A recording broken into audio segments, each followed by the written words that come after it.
Bonjour Marie-Philippe. Bonjour. Hello, Marie-Philippe. Hello, Rebecca. Very happy to have the opportunity to speak with you today. This year, you made your big return to CBC Radio Canada, but this time as CEO. How would you describe the past year? It's been an extraordinary experience.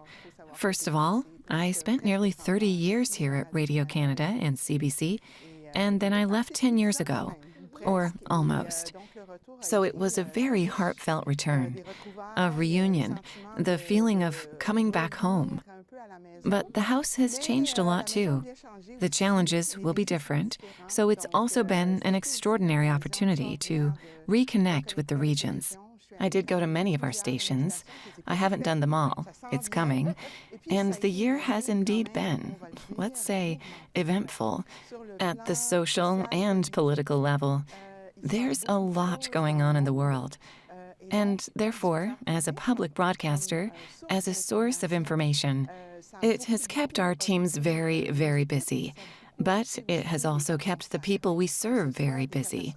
Whether it was natural disasters, such as forest fires, or the impact of the U.S. elections last fall, and all that it's transformed in our relations with our neighbors, the concern that people have had and still have about Canadian society, its cohesion, and its ability to decide for itself, not to be under pressure economically or otherwise. All of this obviously impacts the work we have to do, and it actually inspires it. Speaking of highlights, what are the issues facing the public broadcaster? Well, they're the issues facing Canadians. Now, traditional broadcasting, where there were X number of sources of information, private and public, etc., all of that is being shaken up a lot by social media, by international platforms, and it's changing the way people get information, the way people entertain themselves. On top of that, we're going to add a layer of artificial intelligence.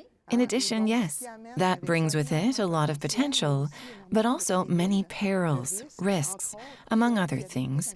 The reliability of the information with what are called deepfakes or hyperfake images, etc., and other forms of information manipulation.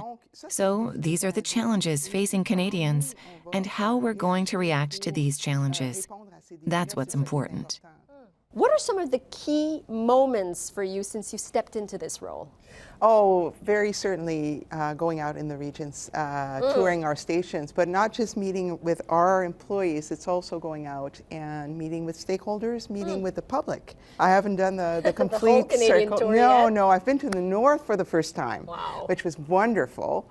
And I've been to the west extensively, and it's really important to get in touch with people and understand how they use the public broadcaster service, what they need from us, how their life has changed, and how other media are serving them, and how can we support the whole ecosystem and the whole experience of being Canadian today. So what are some of the needs, or what are those gaps? Well, social media has changed a lot of things, Right. and we can tell now that there are groups in society that are less in contact with the public broadcaster, and sometimes with Canadian media as a whole. So we can think of children and young adults who are using very much social media, exactly, YouTube and company. And so it's harder for them to find the Canadian content or to be in touch with the Canadian content, be it ours or that of other broadcasters. We can think also of newcomers. Right. They come to Canada with their own media habits, and they often can maintain them, but they do have needs in order to start their new life in Canada and get more in tune with the local news, with local culture as well. And finally, there's also those people who don't feel that the public broadcaster is reflecting their life. They're talking about the things that matter to them. For better or worse, we are more of today reflecting the big centers, Right, the big all cities. across the country, and less in more rural areas. There's gaps that we need to address. And I bet you talk with Michael about those gaps and about those strategies? So our chair, our Yes. excellent chair, we've worked on the strategy together with the board, and yes, we do have those very important conversations Right. about serving the public. Okay, well, let's talk about this strategy strategy. Let's go find Michael and talk with him. All right. All right, let's do this. Hello, Michael. Nice to see you. Hi, Rebecca. Nice to see you. Thanks for joining us. Glad to be here. I want to talk about the new strategy. What does CBC Here for Canada mean for you, and why was it important to have a new strategy now? You know, it was in 1936 that the Government of Canada established CBC Radio Canada. And it did it because there was a new technological threat, which was these super radio stations from the United States that were dominating Canadian airspace. And there was a decision then that we needed to have our own public broadcaster to help preserve our own identity. Right. But I would say the same challenge exists for us today. In fact, I think Canadians are very aware of the challenges that we're facing as a country. So it's critical for us to have a public broadcaster that is able to respond to the needs of Canadians. And we needed to develop a new strategy to make sure that we were responding to those needs. And what are a few of the priorities of this new strategy, which is called CBC Here for Canada? The first is that we have a disinformation challenge in the world. Canadians need the facts. And a democracy where citizens are not able to know what is true is a democracy that is in danger. We're not the only ones who report the news, but we're proud of the trust that the vast majority of Canadians have in our journalism services. But we also know that there are people who are a little dissatisfied. And one of the elements of our strategy is to better understand the reasons for this dissatisfaction and see how we can respond to it. Second, there's a challenge for local news. It's a key part of the strategy to have a greater presence across the country, not just in the major centers, but in smaller towns and rural areas. So it's essential that Canadians are able to communicate with each other and know what's going on where they live. So the only way to do that, in our opinion, is to be more present than we are now. So I'd say the third big theme is how can the public broadcaster support an ecosystem of media in the country? If Canada only depends on its public broadcaster, then I don't think it's going to be well served. We're proud of what we do, but we think it's equally important that there be other media, private media in the country. And it's not for us to decide how we can help other media, but we want to give the message that we are very prepared to explore that. There's an openness. There's an openness to it, and we believe that there are ways that we can collaborate together. You know, we're about service, we're not about competition.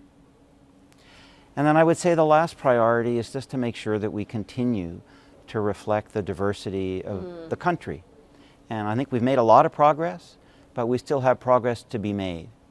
And we need the best talent from all across the country to come and support the work that we do.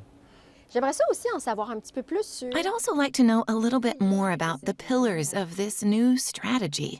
What do these pillars represent? Michael was really good at explaining the challenges and then the promise of this strategy. So we organized it around 3 pillars. The first is proximity. Obviously, the importance of getting closer to Canadians wherever they are in the country. And it's a vast territory, but also to be as close as possible to people and to live what they are going through and build trust with that. Because precisely, in order to be able to respond to the challenges of certain clienteles who may feel less represented, I think that if we get closer to them, we have a better chance of better understanding and empathizing with what they're experiencing. The second pillar is digital agility. Digital technology is obvious, it's our future. But agility, because it's changing rapidly and we need to continue offering traditional services through radio and TV broadcasting, and also offer all the access points that people are looking for today digitally, on our platforms, of course, which must continue to evolve, but also on the high-traffic platforms that they use, and share our lessons, share our digital culture with other parts of the system in this collaborative way to support the health of Canada's media and cultural ecosystem. And the third pillar, which is a natural pillar for a public broadcaster, is to build bridges in our society. That's what we call bringing people together. So it means reflecting the different points of view as much at the ideological level or on social issues as at the artistic level, to be able to reflect the different currents in the country and be able to allow everyone to discover those points of view. A vast program, interesting program. Interesting program, but a vast program. What will the next 5 years look like for CBC Radio Canada? We know how it starts, but we don't know exactly how it will end. I think we're on the right track, but concretely, today, we've already started, in fact, because when we talk about proximity, we've already started to redeploy journalists to places where we were no longer present, or where we've never been present, particularly by prioritizing places that don't even have local media services anymore, to be able to revive something.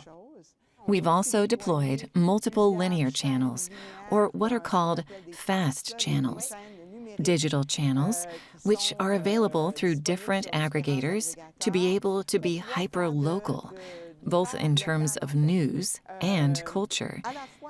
So we have various initiatives already underway to make this plan a reality.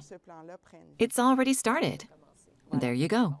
Good. You know, I would add that the only real constant in the media space right now is change, right? That's a nice way to put it. Right? So Marie-Philippe is right in saying, you know, to predict where we will be in 5 years, who would have predicted we would be where we are today 5 years ago? But I think we not only have a good plan, I would say the privilege for me as chair of the board has been to meet our employees across the country and realize how engaged they are in this mission. And the fact that Marie-Philippe decided to come back to CBC Radio Canada to play this leadership role, I know it's deeply because of her commitment to public service.